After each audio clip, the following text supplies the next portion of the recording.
Dengan jelas Alkitab berkata senjata yang ditempa melawan kita nggak akan berhasil.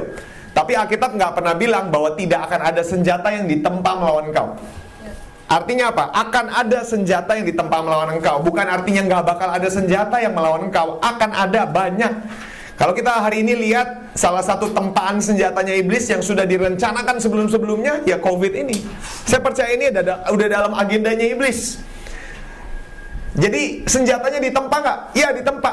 Diluncurkan nggak? Diluncurkan. Tapi tidak bekerja. Saudara ngerti nggak? Tidak bekerja yang semestinya harusnya dikerjakan. Saudara ngerti ya? Firman Tuhan tidak pernah menjanjikan bahwa tidak akan ada senjata yang ditempa melawan engkau. Tapi firman Tuhan menjanjikan bahwa senjata apapun yang ditempa melawan kau tidak akan berhasil. Karena itu percayalah saudara, di dalam masa-masa ini ambil waktu bernaung, berdiam di dalam Tuhan, karena disitulah tempat aman yang paling aman sesungguhnya. Ya.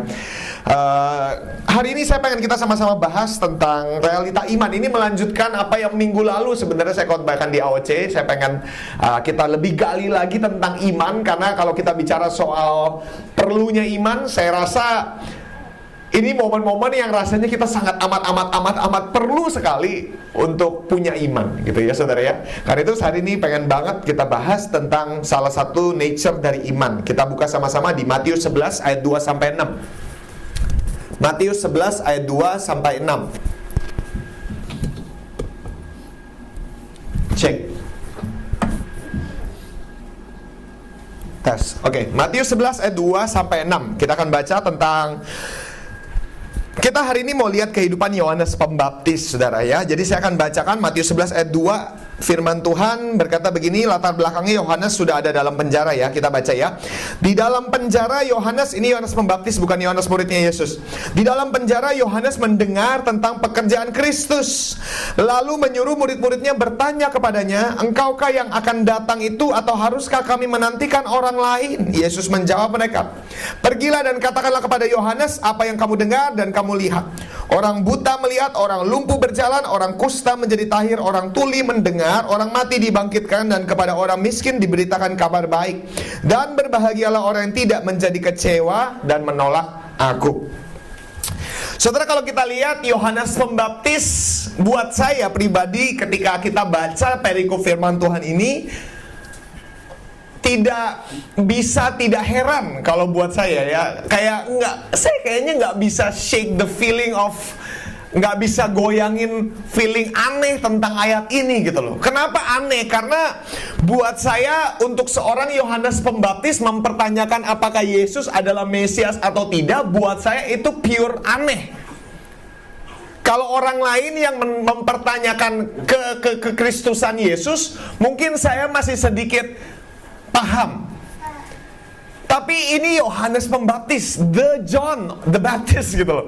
Yohanes Pembaptis tuh kalau kita tahu ya saudara, kalau Anda tahu ceritanya, Yohanes Pembaptis kan dikandung tuh dari lahir kan, ceritanya tahu ya, si Zakaria ketemu malaikat, kamu bakal punya anak. Oh nggak mungkin gitu kan, gara-gara lu ngomong nggak mungkin, gue bikin lu bisu gitu kan. Keluar dia nggak bisa ngomong gitu kan, nggak bisa ngomong. Akhirnya intinya singkat cerita, Yohanes Pembaptis lahir. Namanya siapa? Yohanes. Tulis begitu, tulis namanya John, baru tiba-tiba bisa ngomong gitu kan. Nah ketika dia hamil, nggak lama kemudian Maria, kerabat dekatnya, pokoknya masih satu keluarga sama Elizabeth, istrinya Zakheus, mamanya Yohanes Pembaptis. Maria tiba-tiba juga hamil. Nah yang unik lagi, Maria hamilnya tanpa ayah gitu loh saudara. Jadi ya bisa bayangin ya. Jadi Yesus lahir, kalau saudara, makanya kenapa saya bilang nggak heran kalau ketika Yesus pulang ke Nazaret, orang Nazaret awalnya dengar cerita Yesus kagum. Ya kan firman Tuhan berkata mereka takjub mendengar hikmatnya Yesus. Tetapi ayat di bawahnya, lalu mereka ingat dari mana dia dan siapa dia. Ini kan anak tukang kayu. Nah kenapa mereka yang tadinya kagum dengan hikmat Yesus, hanya beda satu ayat tiba-tiba reject Yesus. Makanya Yesus bilang tidak banyak yang bisa dikerjakan di Nazaret karena ketidakpercayaan mereka. Betul ya? Masih ingat ya? Menurut saya nggak heran kenapa orang Nazaret tiba-tiba tidak mau percaya sama Yesus. Karena gini loh, Nazaret itu kota kecil. Nazaret itu kota kecil. Jadi kalau namanya kota kecil, gosip tuh nyebar like virus. Gitu loh. Jadi kayak begitu ada satu ngomong, bayangin, Maria hamil bukan sama Yusuf suaminya, lah siapa lagi? Terus Maria bilang, ini dari malaikat. Emang ada yang percaya? Pertanyaan saya gitu, emang ada yang percaya kalau misalnya sekarang anak putrimu nih tiba-tiba datang, Ma aku hamil. Hamil sama siapa? Sama Roh Kudus. Pasti kamu sendiri gak bakal percaya, gak bakal ada yang percaya gitu kan. Jadi bisa bayangin, jadi orang-orang Nazaret saat itu juga berasumsi Maria ini delusional. Jadi dia mengarang cerita. Karena itu orang-orang Nazaret menganggap Yesus ini anak haram. Saudara ngerti gak? Jadi itu rumornya tuh udah nyebar, sehingga ketika Yesus balik Nazaret dia ditolak karena latar belakangnya dia gitu loh. Karena mereka berasumsi Yesus ini anak haram, padahal bukan. Kita tahu jelas ceritanya seperti apa. Tapi pada saat itu berita itu nggak bisa diterima, saudara ngerti ya?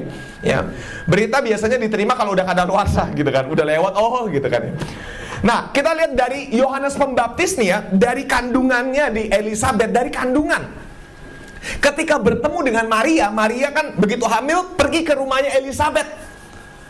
Karena malaikat bilang, kamu pergi ke sana. Elisabet juga sedang mengandung.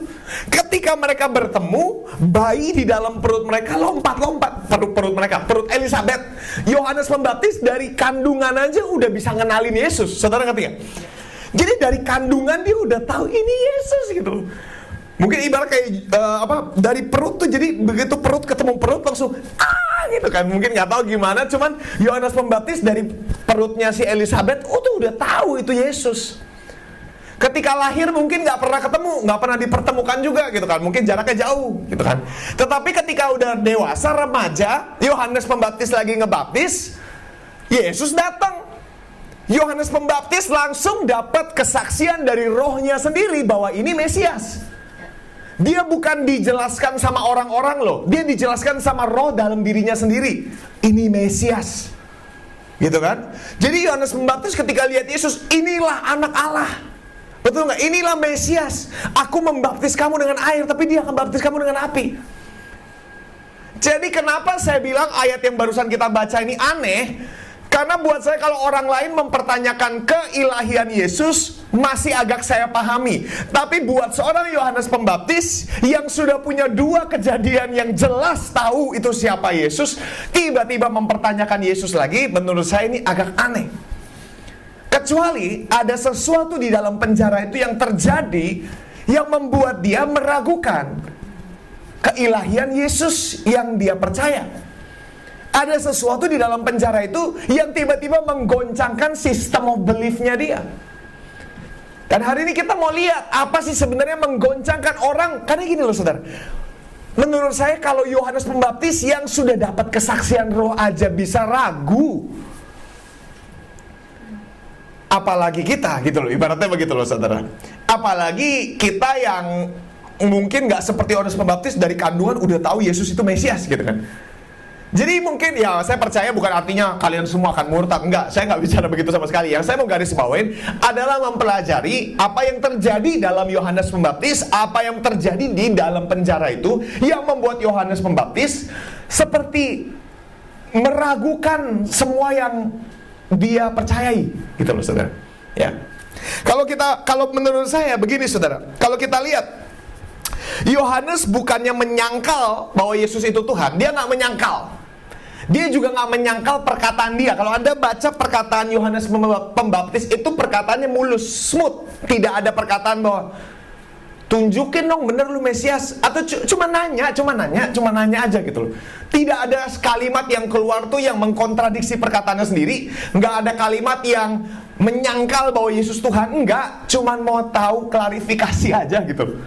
Cuman kayak, apakah lu Mesias atau kita mesti nunggu lagi? Gitu doang. Perkataannya ini bukan perkataan yang sifatnya murtad, bukan. Cuman sekedar menggarisbawahi aja supaya gue bener-bener yakin. Berarti ada sesuatu dalam penjara itu membuat Yohanes dari yakin sejak lahir, saudara. Dari yakin sejak lahir. Dia, menurut saya dari lahir, he is never been clear. Istilah gini, dia nggak pernah nggak jelas tentang hidupnya. Dari lahir dia udah tahu jelas dia mesti ngapain. Menurut saya orang yang paling jelas dari lahir sudah tahu panggilannya, salah satunya Yohanes Pembaptis. Clear banget dia mesti ngapain. Karena itu dia bold banget dalam pelayanannya. Dia nggak neko-neko, nggak kompromi. Dia udah tahu jelas dia ngapain. Tapi membuat saya membingungkan, orang yang seberani dan seyakin itu di titik-titik akhir sempat goyang. Dan hari ini saya mau ajak kita sama-sama melihat dan kita mau sama-sama pelajari, ya. Menurut saya yang dipertanyakan Yohanes adalah ekspektasinya sendiri dan realitanya sendiri terhadap Mesias yang diidam-idamkan. Saudara pernah nggak sih melihat sesuatu, pernah tahu istilah kemakan iklan nggak? Ini mungkin istilah jelek banget ya, cuman saya pakai contoh aja. Pernah nggak sih kemakan iklan? Ngelihat iklan tuh kayaknya wah bagus banget ya, enak banget ya, apalagi kalau ngelihat makanan, wah seksi banget kan tuh makanan gitu. Begitu kita beli, realitanya kayak ya apaan nih, gue ditipu iklan nih gitu kan. Realitas sama ekspektasinya beda, karena kadang-kadang kalau kita ngelihat realita tuh kita berfantasi dan berimajinasi ria, dan segala sesuatu sifatnya seksi kalau di imajinasi. Tapi begitu di realita kayaknya kok begini ya gitu. Nah yang terjadi di Yohanes Pembaptis juga gitu. Sebelum dia ngelihat Yesus, dia punya fantasi dan imajinasi tentang Mesias yang dia sangat yakini, dan itu membuat dia berjalan jauh banget. Ketika dia ngelihat Mesias sendiri datang dengan mata kepala sendiri, dia makin yakin, makin semangat. Tetapi berikutnya apa yang terjadi, apa yang dialaminya, jadi membuat dia ragu. Jangan-jangan Mesias nggak seperti yang gue mau ya, kayaknya nggak seperti yang gue harapkan, nggak seperti yang gue ekspektasikan, nggak seperti yang dinubuatkan. Sebab kalau Anda baca di Lukas, saudara, nanti kalau Anda baca sendiri di Lukas, perkataan Yohanes ketika ngelihat Yesus, dia bilang, inilah anak Allah, dialah yang membawa api, dan di tangannya ada penampi, dia akan memisahkan gandum dari jerami, dan akan membuang jerami-jerami dibakar, gitu kan. Kesannya kan Yesus sebagai seorang yang algojonya Tuhan yang turun, mana yang buruk, pak, gitu kan. Karena kan zaman dulu nabi-nabi ekstrim kan, nggak suka bakar, pak, gitu kan. Bayangan Yohanes juga gitu, Mesias datang dengan pasukannya untuk menjungkir balikan kerajaan Romawi yang menindas bangsa Israel. Menjungkir balikan semua kelaliman, ketidakadilan di bangsa itu. Bayangan dia begitu. Tetapi Mesias yang dijanjikan sepertinya garang. Kalau Anda baca, Mesias yang dijanjikan itu sepertinya seorang fighter. Sebelah kanan ada api, sebelah kiri pegang garpu tala. Apa sebutannya? Alat penampi. Kan kayak sunggokong. Saat gitu kan, jadi bayangan mereka tuh kayak dari nubuatan. Saudara tahu, nubuatan kan sifatnya gambaran, bukan literal. Ya betul ya, saudara, kalau tahu Alkitab kan juga gambaran. Begitu banyak perkataan-perkataan yang sifatnya perumpamaan atau ada artinya. Tapi kalau kita jelaskan dengan punya fantasi, Yesus bawa tangan kiri bawa api, sini bawa garpu. Jahat, sat. Yang baik, oke lu sini. Yang buruk, sat, bakar gitu kan. Bayangan Yohanes Pembaptis gitu. Tetapi begitu nongol, jadi dari kecil dia udah punya bayangan. Karena kan dari kecil Yohanes Pembaptis kan diajar sama tentang Taurat kan. Jadi dia ngerti nubuatan-nubuatan dari Nabi Yesaya yang paling banyak menubuatkan Yesus. Dia baca semuanya dan bayangan dia tuh begitu.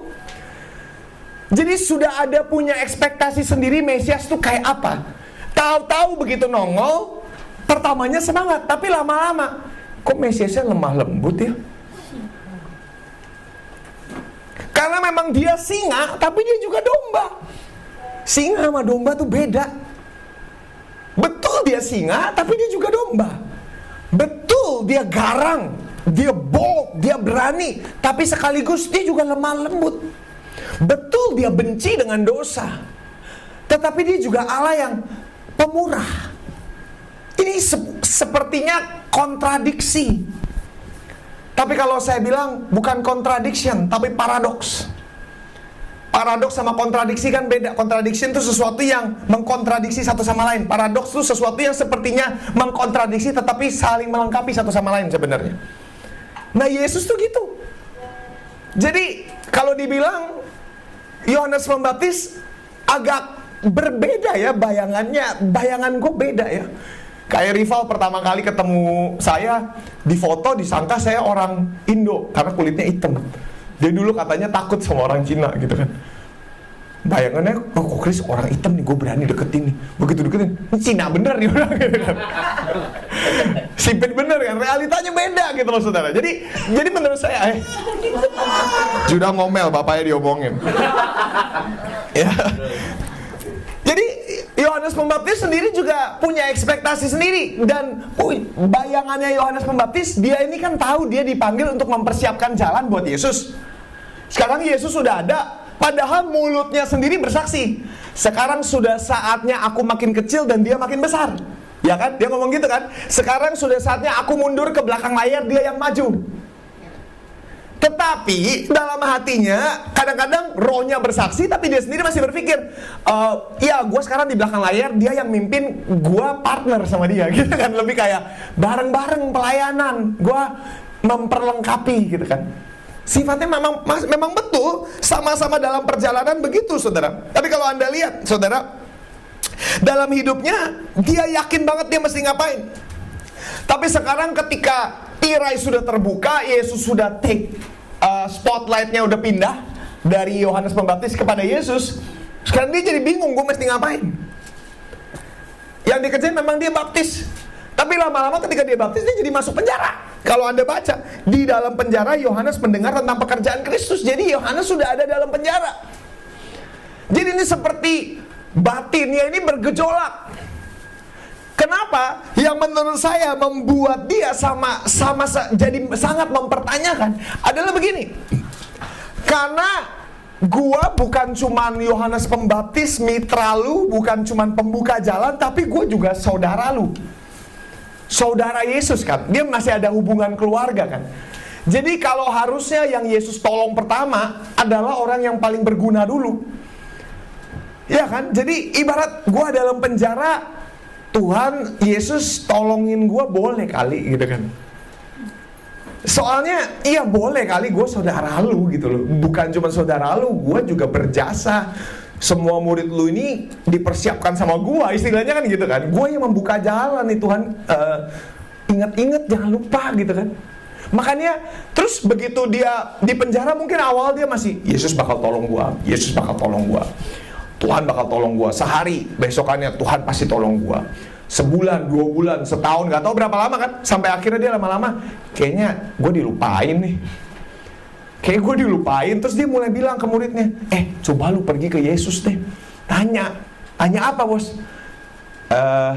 Gimana ya nanyanya biar enak gitu ya. Nanya aja, lu beneran Mesias atau gue mesti nunggu lagi gitu kan. Oh gitu, iya siap, nanya. Yesus juga gak ngasih jawaban. Dia balik, dia bilang begini, dibalikan, pergi kamu dan katakan kepada Yohanes apa yang kamu dengar, apa yang kamu lihat. Orang buta melihat, orang lumpuh berjalan, orang kusta menjadi tahir, orang tuli mendengar, orang mati dibangkitkan, orang miskin diberitakan kabar baik. Dan berbahagia orang tidak menjadi kecewa dan menolak aku. Udah, nggak ada penjelasan gue Mesias apa enggak, lu jawab sendiri, kurang lebih gitu. Jadi menurut saya kadang-kadang saudara, pernah nggak sih saudara ngalamin di mana ekspektasimu terhadap sebuah situasi Tuhan kecewakan dengan sengaja? Saudara, kalau Anda bilang ini karena kalau hari ini saya bicarakan begini, ini bisa ngerubah teologi kita sendiri kadang-kadang. Karena kadang-kadang kayak kita ini punya imajinasi Tuhan harus tolong gue dengan skenario seperti ini, gitu kan. Tapi pernah nggak sih ngalamin di mana sengaja dibikin kecewa? Ini menurut saya kalau Anda lihat di Alkitab bukan cuma sekali ini loh, Yesus sengaja bikin orang kecewa. Kalau Anda masih ingat Maria Marta juga, adiknya Lazarus udah mau mati nih. Yesus padahal bisa nggak? Bisa datang nggak? Bisa datang, bisa nyembuhin nggak? Bisa. Cuman nggak mau. Tulisannya dia sengaja menunggu sampai dia mati. Saudara, kadang tuh gini, kita ini punya agenda sendiri, kita punya ekspektasi sendiri, kita punya bayangan sendiri, tapi Yesus juga punya bayangan sendiri. Tuhan Yesus juga punya agendanya sendiri. Dan seringkali, saudara, saya mau kasih tahu, hari ini saya mau kasih tahu kunci nih. Salah satu hal yang Tuhan pakai untuk menumbuhkan iman kita dalam kekristenan, seringkali adalah dengan mengecewakan ekspektasi kita. Jadi kalau mau ikut Tuhan, jangan selalu berharap semua akan seperti yang gue mau. Bukan, saudara, ikut Tuhan bukan ikut dongeng. Ceritamu nggak langsung cerita jadi pada suatu hari, once upon a time, enggak. Ikut Tuhan, iya realita yang kamu kerjakan tetap harus kamu jalankan. Masalahnya sekarang kamu jalanin agenda dia, bukan agenda kamu lagi. Itu bedanya ketika kamu terima Tuhan Yesus, kamu berganti tuan. Dulu kamu hamba dosa, sekarang kamu hamba Kristus. Dulu kamu hidup diperbudak dosa, dulu yang kasih tahu kamu mesti ngapain itu dosa. Sekarang dosa udah gak boleh ngomong apa-apa lagi buat kamu. Kenapa? Karena tuannya udah pindah. Kamu nggak bisa jadi tuan buat dirimu sendiri. Karena kalau kamu jadi tuan dirimu sendiri, kamu mimpin dirimu sendiri, dirimu akan selalu mimpin kamu balik ke sana. Kamu harus pindah tuan. Artinya ketika kamu terima Tuhan Yesus, kamu harus mulai ikut seseorang.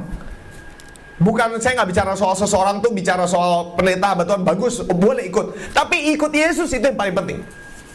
The most important thing is we follow Jesus. Kita mesti tanya, are we still following Jesus?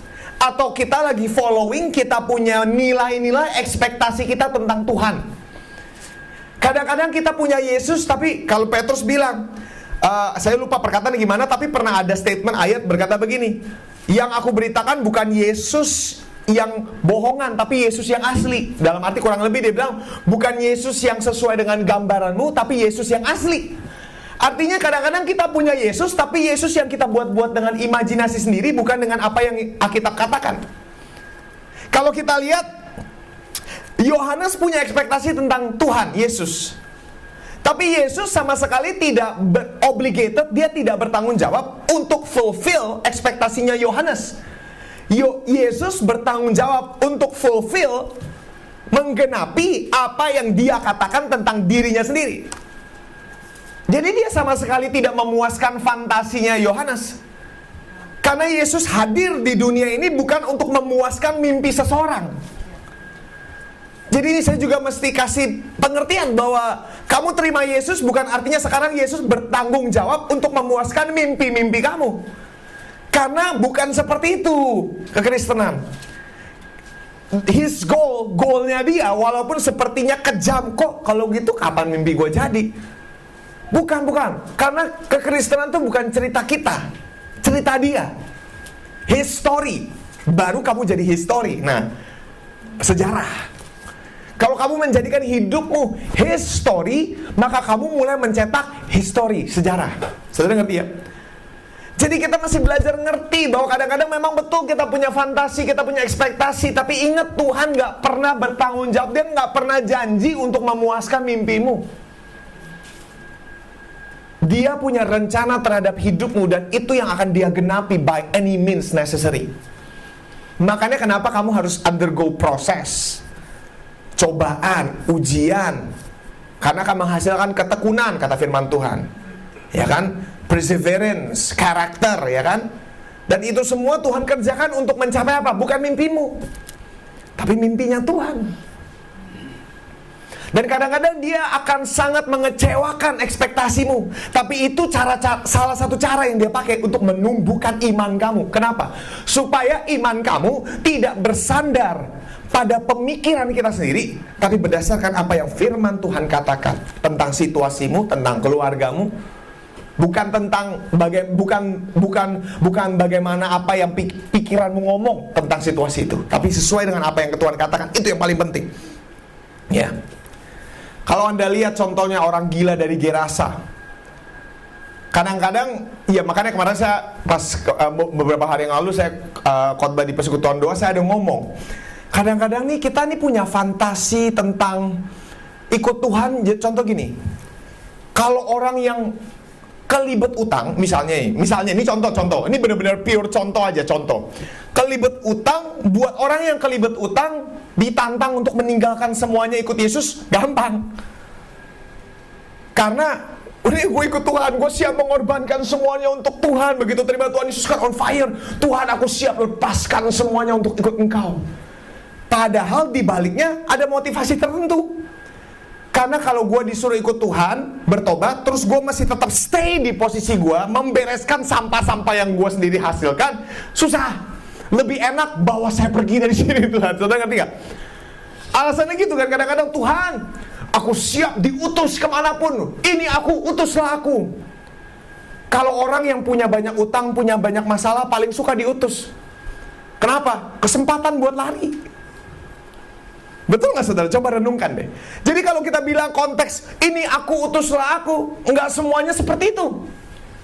Masih ingat orang gila dari Gerasa yang setannya legion, begitu banyak babi kan? Yang lain begitu ditolongin Tuhan bilang ikut aku. Sekarang ini orang Gerasa begitu disembuhkan kan sadar, gak pakai baju semua, terus bilang Tuhan gue ikut lu, tolong bawa gue pergi dari sini. Ya kalau saya jadi dia juga, Tuhan aduh gue malu nih, udah bertahun-tahun gue bikin malu, bener gak? Bikin rugi, bikin malu. Gue orang gila di daerah itu, terkenal di daerah itu, orang tahu gue orang gila. Sekarang gue mendadak waras. Kalau kamu jadi orang gila Gerasa, pengennya ngapain? Tuhan bawa gue pergi please, gue malu, gitu. Bener gak? Ada yang Tuhan jangan bawa saya pergi, saya mau di sini menginjil. Bener gak saudara-saudara? Saudara kebayang gak? Karena buat dia, Tuhan saya mau ikut engkau, please jangan tinggalkan saya di sini, tolong harga diri saya Tuhan. Tuhan Yesus ngomong apa? Enggak, lu jangan ikut gua, lu di sini. Tuhan Yesus tinggalin, bye bye. Tapi bukan cuma di sini, tapi Tuhan Yesus juga utus untuk dia mulai mengabarkan berita Injil pertama tuh sebenarnya. Misionaris pertama yang Tuhan Yesus tabiskan, orang Gerasa itu. Kadang-kadang kalau jadi orang Gerasa kan pengennya, Tuhan gue ikut, gue malu nih. Tapi sebenarnya Tuhan bilang, no, your grace is for you to stay. Kadang-kadang kita bisa punya alasan untuk mengorbankan semua. Bagus, saya juga gak bilang itu salah ya, tapi kadang-kadang konteksnya juga mesti dilihat. Kadang-kadang bisa jadi kamu punya alasan, Tuhan aku mau ikut. Ya contoh kalau orang berantakan banget rumah tangganya, paling enak kan, aku mau berikan hidupku untuk pelayanan habis-habisan. Lebih baik saya di gereja daripada saya di rumah. Saya ngerti gak? Ya ini kan gak ada siapa-siapa di sini tentang begitu, sama sekali gak ada. Jadi saya cuman pakai contoh gitu kan. Ya kan enakan pelayanan dibanding benerin keluarga. Kalau udah saking semrawutnya gitu kan, wah pergi, Tuhan bawa saya pergi, Tuhan utus aku ini, aku utus aku ini, aku utus aku gitu kan. Padahal yang sebenarnya kadang-kadang Tuhan, jangan-jangan Tuhan ngomong, enggak, gue gak panggil untuk pergi, gue panggil untuk stay. Enggak, gue gak panggil lu untuk sekarang pergi ke Zimbabwe menginjil gitu kan. Enggak. Stay. Karena aku akan berikan kamu anugerah untuk membereskan, memenangkan apa yang kamu harus menangkan. Ada beberapa orang Tuhan panggil keluar, ada beberapa orang Tuhan suruh stay. Jadi maksudnya apa? Ya kamu belajar tanya Tuhan bagianku apa gitu. Kalau memang kamu diutus, monggo silakan pergi. Kalau kamu memang Tuhan diutus gitu kan, penginjilan silakan. Tapi kalau menurut saya, ya yang pergi dan yang stay sama-sama mengerjakan panggilan Tuhan, karena dua-duanya punya tantangannya sendiri.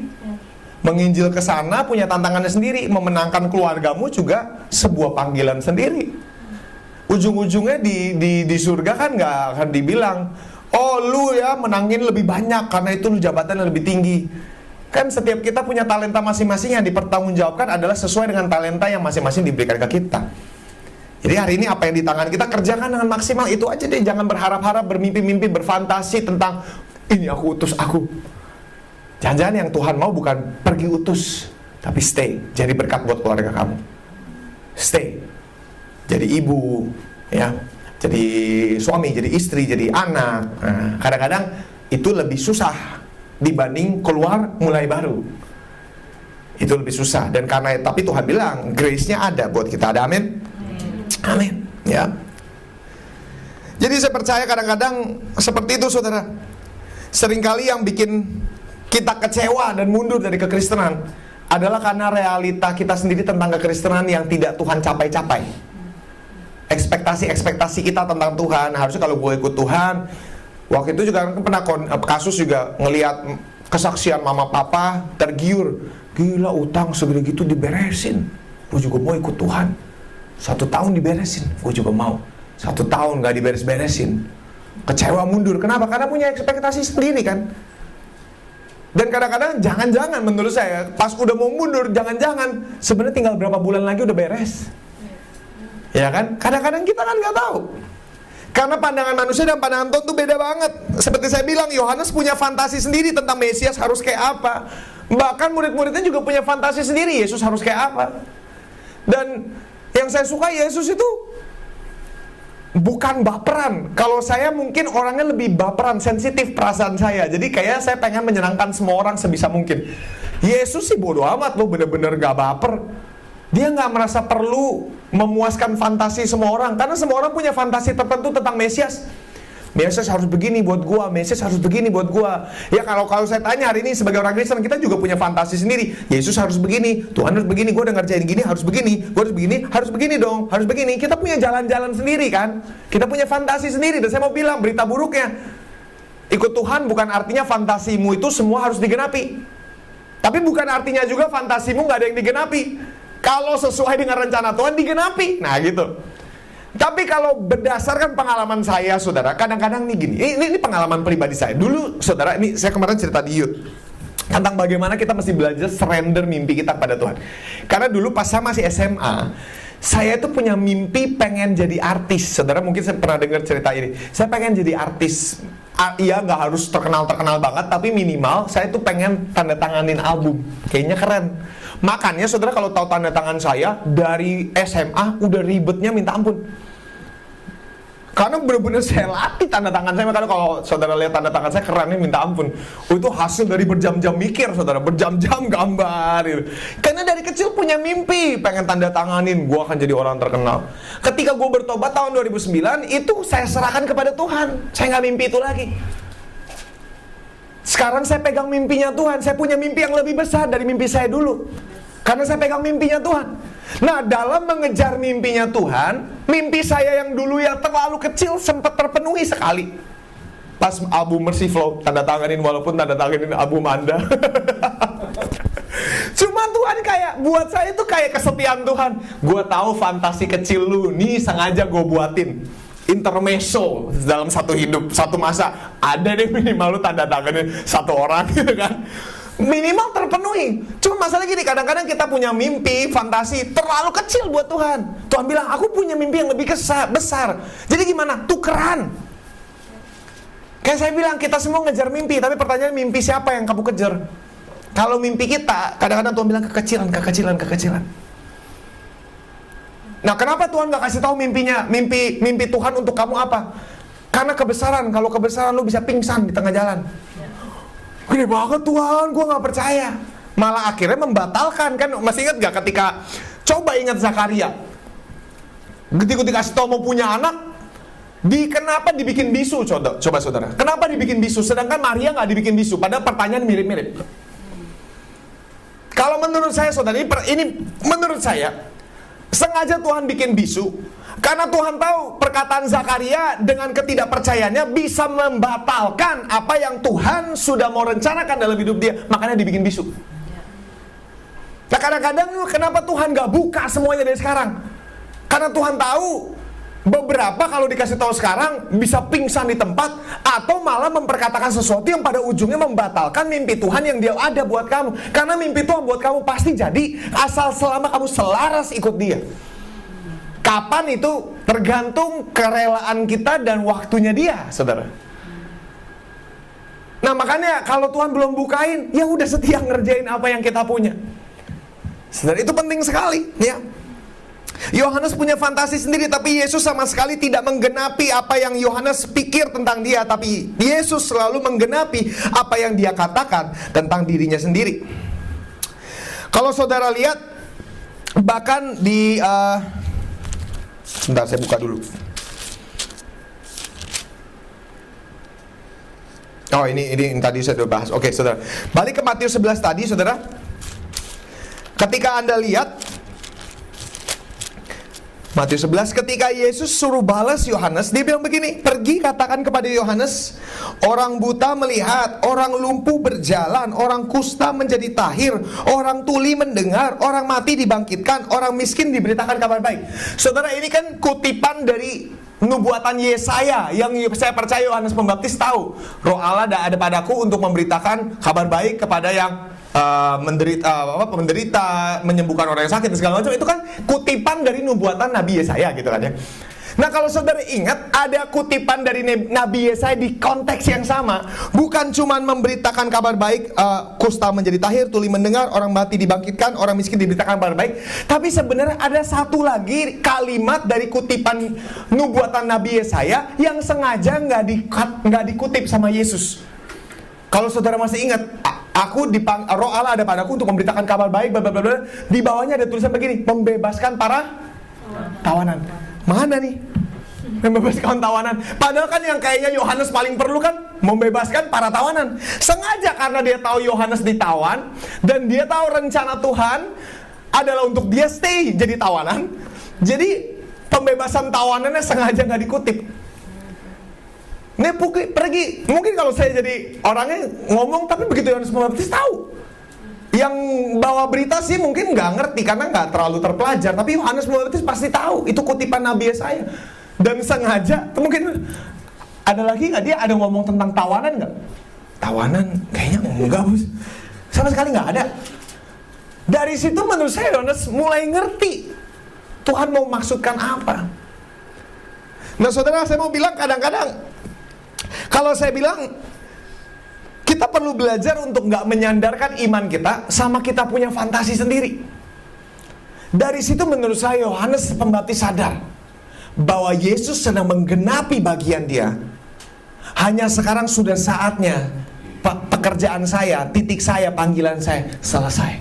Menurut saya di titik itu Yohanes sadar bahwa it is my calling, panggilan saya kelar. Seperti yang dia ingat tentang dia ngomong, ini Yesus sekarang sudah di spotlight, sekarang waktunya saya mundur. Sekarang saya benar-benar mundur, gitu loh. Menurut saya itu masa transisi. Yesus selalu punya agenda. Dan kita nih perlu putuskan, kita mau ngelihat Tuhan dari lensa yang kita alamin, atau kita mau ngelihat Tuhan berdasarkan apa yang dia katakan tentang dirinya sendiri.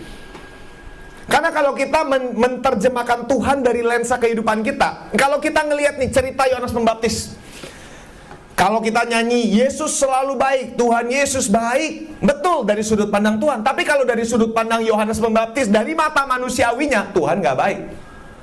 Kenapa? Kan kita tahu, kalau sekarang gini, kalau saya bisa tolong Anda dan saya sengaja gak tolong Anda, itu namanya baik apa jahat? Kalau buat manusia susah juga ngomongnya gitu. Tapi kalau dari sudut pandang manusia, menurut saya cerita ini jadi sesuatu yang kayaknya susah dibikin ceritain ya. Karena kayak kalau anak kecilnya kritis, terus dia bilang, kok Yohanes Pembaptis gak ditolong? Terus Yohanes Pembaptis gimana? Mati. Matinya gimana? Kepalanya ditaruh di piring. Kalau jadi anak sekolah minggu stres kali. Serius. Karena Alkitab bukan cerita dongeng anak-anak, saudara. Alkitab apa adanya gitu loh. Enggak semuanya happy ending, ibaratnya gitu. Sebab kalau saya bikin cerita, kalau saya yang tulis cerita, kalau saya yang tulis sandiwara, saya pasti pengennya ceritanya tuh endingnya akhirnya Yohanes Pembaptis diselamatkan oleh Tuhan Yesus. Lalu pelayanan mereka berdua berkembang ke seluruh dunia. Itu kan keren. Tapi ceritanya nggak gitu. Akhirnya Yohanes Pembaptis mati gara-gara anak Herodes nari TikTok gitu kan. Terus menarik. Ditanya, lu mau apa? Gue mau kepala Yohanes Pembaptis. Shock gitu kan. Oke, gara-gara nari, cuman gara-gara anaknya ulang tahun mau minta apa, minta kepalanya, yaudah kepala dibuat mainan. Cuma gara-gara itu. Saudara, kalau jadi sudut pandang manusia, kayaknya kejam kan? Seakan-akan abis Tuhan selesai pakai, dibuang. Ayo, kalau dilihat dari sudut pandang manusia kan gitu kan? Tuhan kejam juga ya. Abis dipakai awalnya udah selesai, Yesus udah nongol, dia dibuang. Itu penilaian manusia, saudara. Kalau dari penilaian manusia selesai di sini kelar. Tapi saudara, kalau Anda lanjutkan setelah murid Yohanes pulang, Yesus ngomong.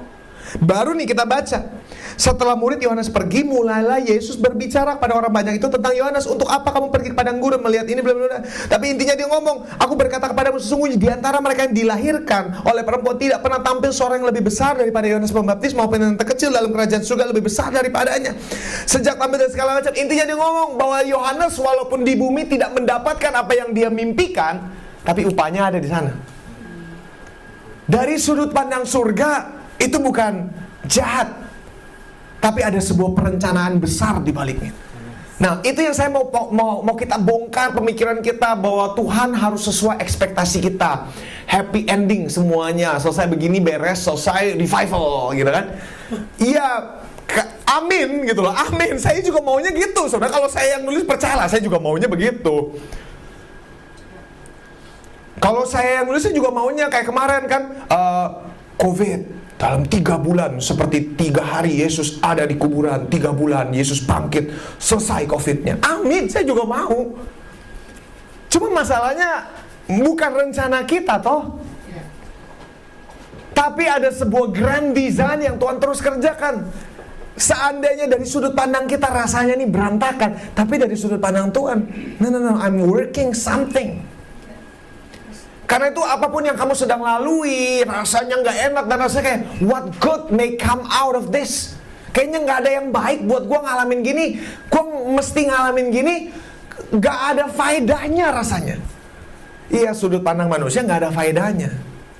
Tapi Tuhan nggak pernah berhenti bekerja, dan Dia sedang membentuk sesuatu paling banyak, terutama ketika kita lagi goncang-goncang gitu kan. Sama seperti kalau tumbuhan kan ada fasenya kan. Ada fase di mana dia turun, ada fase di mana nanti dia naik, nih lagi gitu kan. Tapi dalam fase apapun yang namanya tumbuhan pasti bertumbuh. Sama juga ketika kamu ditanam di dalam Kristus, walaupun nggak semuanya langsung mentereng keluarnya, tapi kita semua itu ada dalam fase pertumbuhan. Artinya apa? Seburuk-buruknya sekarang yang kamu sedang alami, mau orang lihat kamu jelek gara-gara progresnya terlalu lama, mau orang bilang, lu 20 tahun ikut Tuhan, kok kayak gini-gini aja. Mau orang ngomong apa, tapi sebenarnya ketika kamu ikut Tuhan, kamu terus bertumbuh, walaupun mungkin kerdil, tapi Tuhan terus mengerjakan bagian Dia. Karena dari sejak kita terima Tuhan Yesus, pekerjaan Roh Kudus nggak pernah stop, saudara, terus bekerja. Tapi sekali lagi, pandangannya selalu beda dengan ekspektasi kita. Jadi menurut saya kalau ikut Tuhan, jangan kita keminter sendiri. Karena kadang-kadang rencana Tuhan tuh nggak sesuai dengan fantasi kita. Dan triknya gini, saudara, kan tadi saya ngomong, Tuhan seringkali pakai kekecewaan untuk menumbuhkan iman kita. Betul ya? Tapi saya kasih tahu juga, si jelek, iblis, juga pakai kekecewaan untuk menghancurkan iman kita. Kekecewaan yang dipakai Tuhan untuk membangkitkan iman adalah kekecewaan yang sama yang iblis pakai untuk menentukan imanmu. Jadi menurut saya masalahnya bukan pada kekecewaannya. Masalahnya adalah bagaimana kamu deal with it. Kekecewaan pasti datang. Kadang-kadang Tuhan akan bikin kamu kecewa dengan ekspektasi yang kamu punya. Dan iblis akan selalu pakai celah itu nih. Nah, kamu kecewa, Tuhan gak buat yang lu mau kan, nih gue serang supaya iman lu hancur. Tapi kalau kita pakai dengan baik, kekecewaan itu bukan harusnya menghancurkan kita, tapi melompatkan iman kita. Harusnya begitu. Tapi ingat saudara, iblis juga gak akan tinggal diam. Apa yang Tuhan pakai buat membangkitkan imanmu, juga adalah senjata yang sama dia pakai buat hancurin kamu. Jadi sekali lagi saudara, it's not about the disappointment, it's how you deal with it. Ya, kalau jujur kecewa, banyak hal yang mungkin menjadi alasan buat kita boleh kecewa sekarang. Ya kan, disappointment, kekecewaan tuh ada di mana-mana sekarang. Pertanyaannya, lu mau pakai kekecewaan yang hari ini kita alamin to grow our faith, untuk nggak mendasarkan iman kita pada apa yang kita lihat, mendasarkan iman kita pada pengertian kita sendiri, fantasi kita sendiri, atau kita mau belajar mendasarkan iman kita pada how our faith tells us who He is.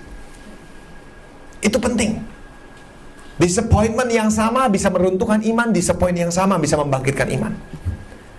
Karena itu penting masa-masa ini take time untuk meditasi. Meditasi bukan istilah dunia, tapi meditasi istilahnya Alkitab. Mana ada meditasi istilah Alkitab? Ketika Yosua disuruh memenangkan tanah perjanjian, Tuhan 2 kali ulang meditasi, meditate. Bedanya apa meditasi dunia sama meditasi kerajaan Allah? Di meditasi dunia kan mengosongkan pikiran. Kalau dalam kerajaan Allah, biblical meditasi artinya mengisi pikiranmu dengan firman Allah. Yang satu mengosongkan pikiran, jangan mikirin apa-apa. Kalau Alkitab sebaliknya, yang meditasi yang sebenarnya yang paling powerful adalah ketika lu ambil satu ayat, renungkan. Ambil waktu. Kalau Pak Daniel kemarin sempat saya dengar di rumah dukanya ngomong, domba itu ngunyah. Nah itu kalau saya bilang ngunyah, artinya ada satu ayat yang merema buat kamu hari-hari ini. Ambil meditasi akan hal itu. Biar apa yang kamu perkatakan menjadi sesuatu yang kamu percayai sungguh-sungguh. Makanya penting banget tuh kita transform pikiran kita tentang who God says who we are. Kita ini orang yang sudah dibenarkan. Makanya kenapa kita nggak buat dosa lagi? Karena saya sudah dibenarkan. Saya masuk kolam baptisan sinner, saya keluar saint. Dan I have to stay a saint. Karena memang itu identitas saya. Gimana caranya? Mentransformasi pikiran saya supaya saya meluruskan pikiran saya sesuai dengan bagaimana Tuhan pikirin tentang saya. What God thinks of me. Bukan what I think God thinks of me. Tapi what God truly thinks of me. Taunya dari mana? Alkitab. Kamu mau tahu bagaimana Tuhan pikirin how God thinks about you? Apa yang Tuhan pikirin tentang kamu? Baca di Alkitab.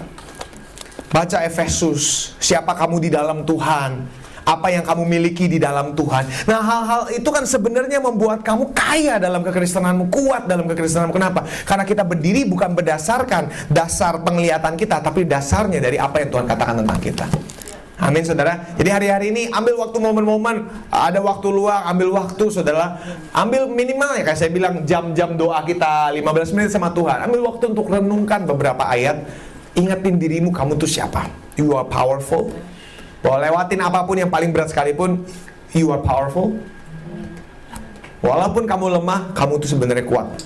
Kelihatannya lemah, tapi kamu kuat. Kelihatannya miskin, tapi kamu kaya. Remind yourself of who the reality is, gitu. Kamu tuh siapa realitanya, kamu tuh siapa di hadapan Tuhan. Amin saudara. Ya mari kita berdoa. Bapak terima kasih Tuhan, kami datang di hadapan-Mu. Kami berdoa supaya hari ini apa yang kami dengar bisa kami coba aplikasikan Tuhan. Sebab seringkali yang seringkali Tuhan terjadi adalah ketika kami punya ekspektasi tertentu dan kami merasa bahwa Engkau selalu harus menggenapi ekspektasi kami terhadap Engkau. Tapi buat kami mengerti Tuhan, di balik semua ekspektasi kami tentang Engkau Tuhan, it's never about us, it's never about our dream, it's always been your dream. Karena itu Tuhan, buat kami bisa melihat mimpi-Mu, buat kami bisa melihat rencana-Mu, buat kami bisa selaras dan sejalan dengan apa yang Kau sedang rencanakan buat setiap kami hari-hari ini. Terima kasih Bapak, dalam nama Tuhan Yesus kami serahkan perenungan firman ini. Biar Roh Kudus, aku selesai di sini, tapi Engkau tidak berhenti di sini. Engkau terus bicara buat setiap kami. Terima kasih Bapak, dalam nama Tuhan Yesus kami berdoa. Amin, amin, amin.